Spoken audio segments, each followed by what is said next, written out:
Several Western New Yorkers in the midst of this flooding who tell us they've never seen anything quite like it before. News 4's Jen Shantz is live from the Red Cross headquarters on Delaware with more. Jen?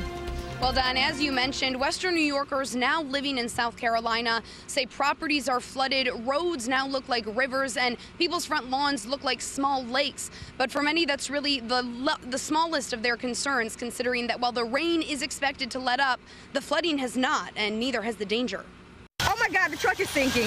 The truck is sinking. State officials are calling it the 1,000-year storm. Epic rainfall in South Carolina has led to more than 200 water rescues and 9 deaths. These photos were sent in from Fredonia native Michelle Woodbury, who lives in Charleston. People are pretty shocked at what has just happened and maybe are just starting to get their minds around it. I think that we're all hoping that the sun comes out tomorrow morning and it gets back to normal South Carolina weather. Schools there have been closed since Friday and remain closed today. Buffalo native Michael Gambacorta now lives in Myrtle Beach, about 7 miles from the ocean. Well, it's been raining since last week, and the water has continually built up around us.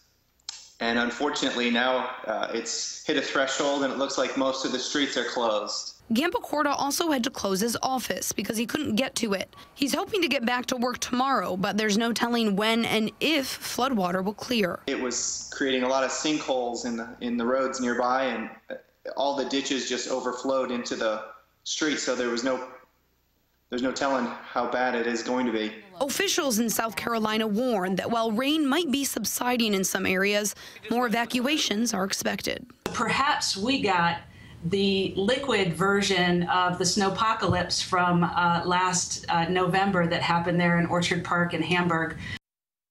Now, the governor of South Carolina has requested a major disaster declaration from the federal government and is asking for immediate help for 11 counties there. Now, some of that help's actually going to come from right here in Western New York. The Red Cross of Western and Central New York will be sending 16 volunteers down there to help with flood relief. Reporting live on Delaware Avenue, Jen Shantz, News 4 at 6.